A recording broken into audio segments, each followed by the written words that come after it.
El sol de Coahuila en 1888 era un ojo inclemente que observaba sin piedad.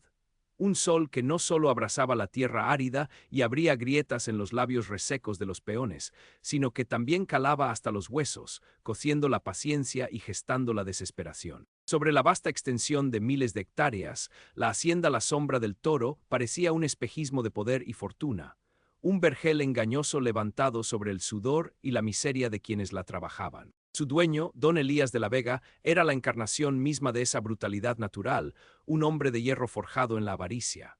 Había heredado un imperio, sí, pero lo había expandido con una astucia tan filosa como la espina de un nopal y con una ambición que no conocía límites, ni siquiera los de la vida humana. Los rumores de accidentes desafortunados y desapariciones convenientes para aquellos que osaban estorbar sus planes eran el pan de cada día en los jacales, susurros ahogados por el viento del desierto. Entre esos hombres que domaban la tierra y el ganado de don Elías estaba Joaquín. Un vaquero de pocas palabras, con el rostro más curtido que el cuero de un zurrón, marcado por el sol y el viento, pero con unos ojos de un azul tan profundo y puro como el cielo nocturno del desierto, antes de que las luces de las estrellas se diluyeran en el crepúsculo. Joaquín era un hombre recto, sencillo, que no buscaba problemas, solo la paz de una vida honesta. Su mundo giraba en torno al trabajo implacable, al olor inconfundible del cuero, del sudor del caballo y del ganado, y por encima de todo a Adelita. Ella era su sol en medio de la aridez, la promesa de una mañana mejor, la razón silenciosa de cada esfuerzo extenuante. Una muchacha de risa clara y melodiosa, sus ojos vivaces reflejaban la chispa de la vida, hija de un viejo peón fiel, que había prometido su mano a Joaquín al terminar la próxima zafra algodonera. Sus sueños eran tan modestos como el polvo del camino. Una pequeña casita de adobe propia, unos cuantos animales para el sustento, quizá un par de hijos que corrieran libres por los campos sin el yugo de un patrón. Anhelaban una existencia aparte de la sombra cruel de los de la Vega, una pequeña isla de paz en un mar de injusticia. Los días de Joaquín transcurrían con la pesada monotonía de las estaciones en el desierto. Despertaba mucho antes del alba, cuando el horizonte apenas se teñía de grises y púrpuras, para tomar el café de olla humeante y dulce que su madre le preparaba. Después ensillaba a su fiel Rocinante y salía a las inmensas llanuras que se perdían en el infinito, donde supervisaba el ganado, reparaba los cercados de piedra y alambre de púas, o participaba en las brutales jornadas de erranza. El trabajo era extenuante, los músculos doloridos, la espalda rota bajo el sol inmisericorde, pero la imagen de Adelita, sus ojos prometedores, su sonrisa fugaz, lo mantenía en pie. Era su ancla. Por las tardes, cuando el sol empezaba su descenso majestuoso y el aire se volvía un poco más indulgente, la buscaba incansablemente en la cocina comunal, en el lavadero de piedra o en la pequeña huerta de chiles y tomates que las mujeres cuidaban con esmero. Sus encuentros eran siempre breves, casi robados, apenas unas palabras intercambiadas en voz baja, una mirada cómplice, un roce de manos furtivo. Eran promesas silenciosas de un futuro compartido, una llama de esperanza que se negaba a extinguirse en la dureza de la vida en la hacienda. La vida en la Sombra del Toro era un sistema feudal, tan rígido e inmutable como las montañas que se alzaban en la lejanía. Don Elías, el hacendado, habitaba la casa grande, una mole de piedra y adobe con grandes ventanales y patios frescos, donde las fuentes murmuraban suavemente, un oasis de lujo separado por un muro invisible de los jacales de tierra y las chozas de paja donde vivían los peones. Su capataz mayor, Ramiro, era un hombre igualmente brutal, un perro de presa fiel que hacía cumplir las órdenes de su amo con una severidad que rayaba en la saña, un látigo implacable que resonaba en los patios. Las mujeres de la hacienda, por su parte, eran vistas como propiedades, sus destinos sujetos a los caprichos de los hombres, especialmente de don Elías y sus allegados. La injusticia era el aire que se respiraba, un hedor constante que impregnaba cada rincón de la hacienda. Fue una tarde, un martes sofocante de mayo de 1888, cuando el mundo de Joaquín, esa pequeña isla de esperanza, se hizo añicos. Adelita había ido al Ojo de Agua, un manantial natural escondido entre unas rocas, un lugar de belleza serena y frescura, a lavar ropa con otras mujeres. El sol empezaba a caer, pintando el cielo de fuego y ceniza. Solo ella no regresó con el grupo. Las otras mujeres volvieron, con sus canastos vacíos y las miradas clavadas en el suelo, el silencio pesado colgando sobre ellas como una mortaja. Preguntaron por Adelita. Dijeron que se había quedado atrás, que se sentía indispuesta, que se había ido por otro camino. Joaquín sintió un nudo helado y traicionero en el estómago. La inquietud, una fiera salvaje, creció con cada minuto que el sol se ocultaba tras el horizonte. Finalmente, la noche cubrió la hacienda con su manto estrellado y Adelita no apareció. Su ausencia era un grito mudo. A la mañana siguiente, la búsqueda comenzó de manera formal, aunque con una indolencia casi obscena por parte de los capataces. Joaquín, con la desesperación carcomiéndole las entrañas, recorrió cada rincón de la hacienda, cada vereda polvorienta, cada monte espinoso. Preguntó, suplicó, sus ojos azules suplicando una respuesta. Las mujeres que estuvieron con Adelita apenas balbuceaban, sus ojos asustados esquivando los de Joaquín, sus cuerpos temblorosos revelando un miedo que no se atrevían a nombrar. Dijeron que la última vez que la vieron, Adelita estaba sola cerca del manantial, que alguien de la hacienda, no sabían quién, se le había acercado. El terror en sus voces era palpable, una señal clara de lo que se había ocultado. Don Elías, al ser informado de la desaparición, se mostró irritado, casi ofendido por la interrupción. Una de esas muchachas ligeras que se escapan con cualquier maleante para luego llorar de arrepentimiento, sentenció con desdén, su voz cargada de un desprecio gélido. Ordenó que la búsqueda cesara de inmediato, no sin antes advertir a Joaquín que no descuidara sus obligaciones por una pérdida sin importancia, una afrenta que le taladró el alma. Pero Adelita no era una pérdida sin importancia para Joaquín. Ella era su universo. Los días se estiraron y se retorcieron, convirtiéndose en semanas, y las semanas en meses, cada uno más vacío y brutal que el anterior. Joaquín se convirtió en un fantasma. Seguía trabajando, sí, sus manos callosas continuaban sus tareas, pero su risa había muerto, ahogada en el dolor. Su mirada, antes tan llena de vida y promesas, ahora era un pozo insondable de amargura y desesperación. Dejó de hablar casi por completo, limitándose a monosílabos, a gruñidos apenas audibles. La gente de la hacienda lo veía con una mezcla de lástima y una pizca de miedo, pues el dolor de Joaquín era tan denso, tan abrumador, que parecía una nube de tormenta a punto de estallar, cargada de una furia silenciosa. Las madres protegían a sus hijas de su mirada vacía, temiendo lo que el sufrimiento podía hacerle a un hombre. Su padre, un viejo peón resignado a la implacable injusticia de la vida, intentó consolarlo, pero las palabras eran inútiles, incapaces de alcanzar la profundidad de su herida. La verdad, sin embargo, es como el agua. Siempre encuentra una grieta por donde filtrarse, aunque sea en susurros. Las mujeres que lavaban la ropa en el ojo de agua, bajo la protección de la noche y el anonimato de sus jacales, revelaron a sus familiares lo que realmente había ocurrido. No fue un maleante, fue don Elías. Vieron su caballo, el negro azabache de crin lustrosa, cerca del manantial. Luego escucharon los gritos sofocados de Adelita, una lucha desesperada. La muchacha había intentado resistirse con la fuerza de la desesperación.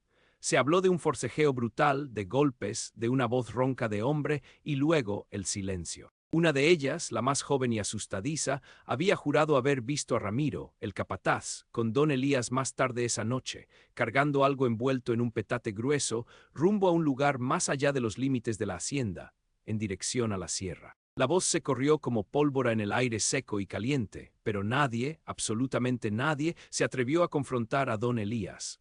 El miedo era una mordaza, un bozal de terror que silenciaba cualquier protesta. La autoridad encarnada en los rurales y el alcalde de San Pedro de las Colonias estaba comprada, sujeta al poder y al caudal de los de la Vega. Hablar era firmar la propia sentencia de muerte. Joaquín escuchó los rumores, primero con una incredulidad desgarradora, luego con una furia fría que le helaba la sangre hasta la médula.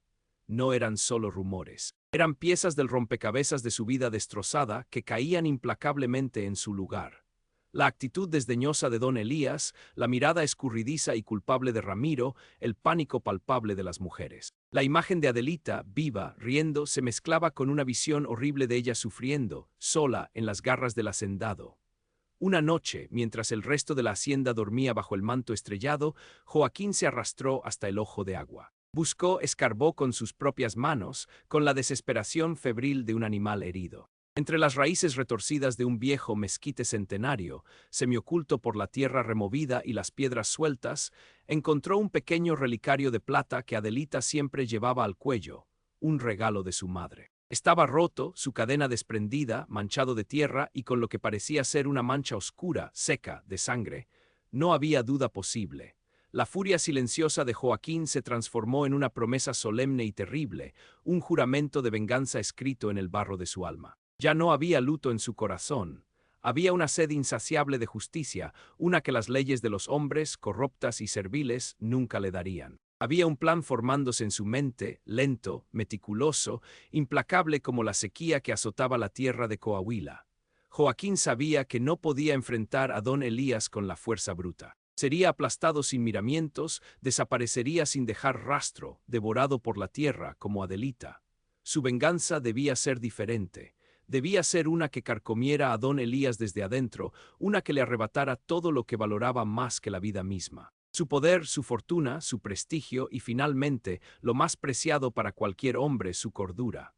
Sería una venganza que las autoridades, en su ceguera voluntaria o forzada, nunca podrían atribuir a él. Sería un fantasma que se cerniría sobre la sombra del toro hasta la aniquilación completa de su dueño.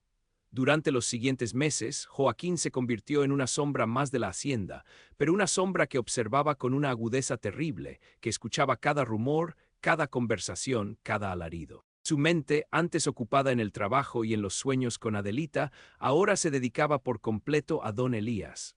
Estudió sus hábitos con la precisión de un cazador. A qué hora salía de su despacho, qué camino tomaba para inspeccionar los campos, con quién se reunía en secreto, qué bebidas prefería. Notó la predilección de don Elías por el coñac francés más fino, su arrogancia al hablar de su linaje y, curiosamente, su miedo supersticioso a las maldiciones y a la mala hora, un miedo atávico que contradecía su fachada de hombre recio e incrédulo. Descubrió que don Elías guardaba un viejo libro de contabilidad, más allá de los registros oficiales que mostraba a los inspectores de Saltillo, en un pequeño cofre de madera oscura escondido detrás de un falso ladrillo en la chimenea de su despacho. Este cofre, que nadie más parecía conocer, era su verdadero tesoro, el registro de sus tratos más turbios, sus extorsiones a rancheros vecinos, sus deudas ocultas y, lo más importante, las intrigas para apoderarse de tierras valiosas. Joaquín empezó su obra de arte macabra con pequeñas intrusiones, casi imperceptibles al principio. El despacho de don Elías era un santuario inexpugnable, siempre cerrado con una llave de hierro forjado que el hacendado llevaba colgada al cuello. Pero Joaquín, un día, mientras limpiaba unos arreos cerca de la casa grande, notó una pequeña ventana en el patio trasero, la que daba a la bodega vieja, que rara vez se cerraba del todo. Era su entrada silenciosa, una grieta en la armadura del hacendado.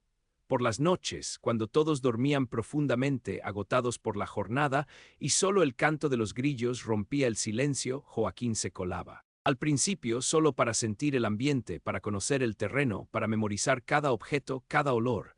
Luego, comenzó a actuar. Su primer objetivo fue la estabilidad financiera de don Elías. Joaquín era un hombre de campo, conocía la tierra y los animales como la palma de su mano, con una sabiduría ancestral. Empezó a manipular los abrevaderos más alejados, moviendo sutilmente las piedras de contención, bloqueando parcialmente el flujo de agua cristalina en ciertos puntos, forzando así al ganado a beber de zonas con agua estancada y contaminada. Las enfermedades, como la fiebre aftosa y la tristeza del ganado, una dolencia que consumía a los animales lentamente, comenzaron a aparecer con una frecuencia inusual, diezmando rebaños enteros de manera misteriosa. Don Elías, furioso, culpaba a sus capataces de negligencia, castigándolos con latigazos y multas exorbitantes.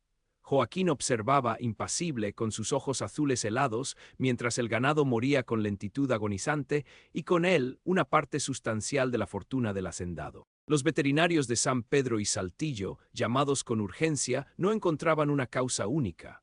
Hablaban de una mala racha, de plagas misteriosas traídas por el viento, incapaces de identificar la mano oculta que orquestaba la tragedia. Joaquín se aseguraba de que los síntomas fueran confusos, nunca lo suficientemente claros para un diagnóstico definitivo, siempre atribuidos a la fatalidad del campo. Luego se enfocó en la reputación de don Elías, su vanidad. Joaquín sabía que el hacendado era un hombre vanidoso hasta la médula, orgulloso de su linaje de la Vega y de su aparente respetabilidad. Durante sus incursiones nocturnas en el despacho, en el famoso cofre escondido, había encontrado varias cartas viejas, amarillentas por el tiempo, pero legibles. Correspondencia con un notario corrupto de Parras y con un cacique local de Viesca. Cartas que detallaban cómo don Elías había adquirido las tierras del Ojo de Agua, precisamente el lugar donde Adelita había desaparecido años atrás. No fue por compra legítima, sino por medio de engaños burdos, amenazas veladas y la desaparición forzada de la familia Reyes, los legítimos propietarios, quienes habían sido vistos por última vez reclamando sus derechos en el despacho de don Elías. Un secreto aún más oscuro que el de Adelita y que revelaba un patrón de conducta, un método frío y calculado. Joaquín comenzó a dejar pequeñas pistas, sembrando la cizaña en el fértil terreno de los chismes. Una carta anónima, escrita con una caligrafía forzada, utilizando papel de una tienda lejana para no ser rastreada, apareció misteriosamente en la oficina del alcalde de San Pedro. Hablaba de viejos fantasmas de la hacienda de La Vega y sugería buscar papeles viejos en la capilla del rancho, donde don Elías solía guardar documentos poco importantes, esperando que el polvo del tiempo los sepultara. El alcalde, un hombre cobarde pero con un mínimo de curiosidad y un ojo puesto en la fortuna del hacendado, no encontró nada sustancial en la capilla, pero el rumor de fantasmas y maldiciones ancestrales comenzó a circular en San Pedro y en los pueblos vecinos. Los tratos de don Elías se volvieron más difíciles. Su nombre ya no inspiraba el mismo respeto, sino una mezcla de miedo y repulsión. Pero la joya de su venganza sería la locura, el deterioro implacable de la mente de don Elías. Joaquín sabía del temor del hacendado a lo sobrenatural, un miedo atávico que contradecía su fachada de hombre ilustrado. Compró, a través de un intermediario anónimo en un pueblo lejano, algunos libros antiguos sobre herbolaria, curanderismo y brujería de la región, que el intermediario había conseguido de una anciana de 4 ciénegas. Pasó noches enteras estudiándolos a la luz de una vela, memorizando rituales, propiedades de plantas y métodos para invocar la mala suerte o la locura. Consiguió huesos de animales pequeños, los molió hasta convertirlos en un polvo fino y los mezcló con ciertas hierbas, que al quemarse cerca de una persona provocaban alucinaciones leves o un olor dulzón y nauseabundo que evocaba la descomposición. Recogió cabellos de las escobas de la casa grande y los mezcló con tierra del Ojo de Agua, y con sumo cuidado un mechón de cabello de Adelita que había guardado con el relicario roto. Una noche se coló de nuevo en el despacho de don Elías. No forzó el cofre, ya que manipularlo directamente sería demasiado arriesgado. En cambio, usó su conocimiento de las costumbres locales más oscuras. Dejó en la chimenea, medio oculta bajo el hollín y la ceniza, una pequeña muñeca hecha de trapos viejos, rellena de heces de animal, pelos y el mechón de cabello de Adelita. En su cabeza, cosió un diminuto crucifijo invertido y le clavó una aguja oxidada en el corazón, exactamente como describían los viejos grimorios. Era un trabajo de brujería indígena, una maldición que se utilizaba para provocar la locura y el tormento en el enemigo. Para rematar, roció una sutil esencia de una planta alucinógena, la datura estramonio, que había aprendido a extraer y que era casi indetectable por su olor, la cual se activaría con el calor de la chimenea la próxima vez que don Elías encendiera un fuego. También en las tuberías de agua de la casa grande, en un punto donde la vigilancia era escasa, vertió una pequeña cantidad de una sustancia que, aunque inofensiva en dosis bajas, alteraba sutilmente el sabor del agua y podía provocar sueños vívidos y perturbadores, un veneno lento para la mente. Don Elías inicialmente no notó nada inusual. Pero los sueños comenzaron, pesadillas vívidas y recurrentes, figuras fantasmales en el Ojo de Agua, ganado moribundo con los ojos inyectados en sangre, las caras demacradas y acusadoras de los reyes, la risa espectral de una mujer joven. Luego, al encender la chimenea una noche fría, el olor dulzón y opresivo invadió su despacho. Al buscar el origen, encontró la muñeca. Su rostro, antes tan inmutable, se descompuso en una mezcla abrumadora de terror y furia. Ordenó una búsqueda exhaustiva de brujos en la hacienda, castigando sin piedad a quien encontraba con cualquier amuleto o hierba sospechosa. Los peones vivían con un miedo redoblado y la producción, ya afectada, cayó aún más. Joaquín no se detuvo ahí. Sabía que don Elías tenía una amante, una joven sirvienta llamada Inés, hija de una cocinera. El hacendado solía reunirse con ella en secreto en una pequeña cabaña de casa apartada.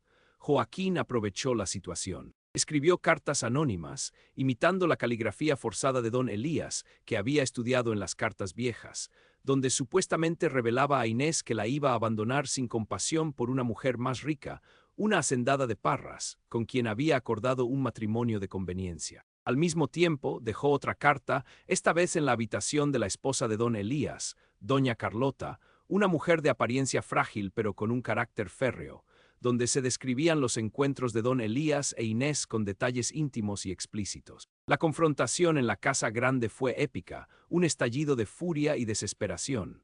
Los gritos histéricos de doña Carlota, el llanto desconsolado de Inés, resonaron por todo el patio principal. Don Elías, ya al borde del ataque de nervios por las pérdidas de ganado, los rumores de maldiciones y las pesadillas constantes, reaccionó con una violencia desmedida, despidiendo a Inés con una brutalidad que la dejó temblando, y golpeando a su propia esposa, doña Carlota, delante de la servidumbre. La poca servidumbre que quedaba huyó horrorizada de la casa, esparciendo los rumores de la locura desatada del patrón por toda la comarca. La ruina de don Elías de la Vega fue lenta, inexorable y agonizante. Sus rebaños seguían diezmados, sus campos, antes fértiles y productivos, parecían estériles, incapaces de dar fruto. Los peones, aterrorizados por la atmósfera de maldición y locura que reinaba en la sombra del toro, empezaron a abandonar la hacienda en masa, buscando trabajo en otros ranchos menos desdichados o en las prometedoras minas de carbón de la Rosita. Las deudas comenzaron a acumularse de manera descontrolada.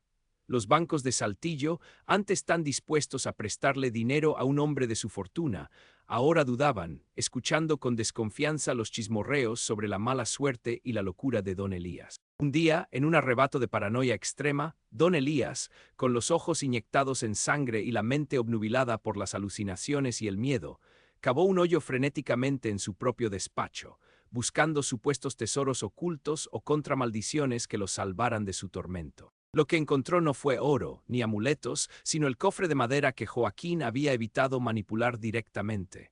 En su delirio, desenterró el cofre y lo abrió con manos temblorosas. Ahí estaban, intactas, las cartas amarillentas que detallaban la usurpación de las tierras de los reyes, sus crímenes pasados, la sangre derramada por la avaricia. Joaquín se había asegurado de que esas cartas permanecieran allí, sabiendo que don Elías, en su propia paranoia y autodestrucción, las sacaría a la luz. Fue en ese momento de caos inmanejable que Joaquín dio su golpe final, el más sutil y eficaz. Había encontrado una manera de que uno de los viejos peones de la hacienda, un hombre leal a su familia por generaciones y que había sido testigo tanto de la desaparición de los reyes como de la tragedia de Adelita, contara su historia. Pero no a don Elías, ni a los rurales, inútiles e indiferentes. A un cura, el padre Benito, conocido en la región por su rectitud, su fe inquebrantable y su compromiso con la justicia, que venía una vez al mes a confesar a la hacienda vecina, el Nogal. Joaquín, anónimamente, le dejó una nota cuidadosamente doblada en el atrio de la capilla del Nogal, pidiéndole que escuchara la confesión de un alma atormentada que conocía verdades sepultadas en la sombra del toro. El padre Benito, intrigado y preocupado por los rumores que ya circulaban, llegó a la sombra del toro. En medio del caos y la desolación de la hacienda, encontró al viejo peón, quien, al ver al sacerdote, se quebró y le confesó la historia completa, desde la usurpación de las tierras de los reyes hasta el cruel destino de Adelita. El padre, horrorizado por la magnitud de la depravación, confrontó a don Elías. En su despacho, el hacendado, ya un manojo de nervios, con la ropa sucia, el cabello enmarañado y los ojos desorbitados, le mostró las cartas que había desenterrado, creyendo que eran parte de la maldición que lo consumía. El padre Benito vio la evidencia innegable. El peso de años de crímenes, de sangre y de mentiras salía finalmente a la luz, traído por la propia locura del culpable. Las autoridades de Saltillo, esta vez, no pudieron ignorar la situación. La fortuna de don Elías de la Vega estaba en ruinas, su mente hecha pedazos por el tormento. Los rumores de brujería y locura se mezclaron con las pruebas tangibles de sus fechorías. El hacendado fue llevado a Saltillo, no para ser juzgado formalmente por asesinato, las pruebas directas eran circunstanciales y él estaba loco, sino para ser internado de por vida en un hospital psiquiátrico, donde pasó sus últimos días gritando nombres y maldiciones a las paredes vacías, atormentado por fantasmas que solo él podía ver y sentir, los ecos de sus víctimas. La hacienda La Sombra del Toro fue rematada a precios de risa, sus tierras divididas entre varios compradores.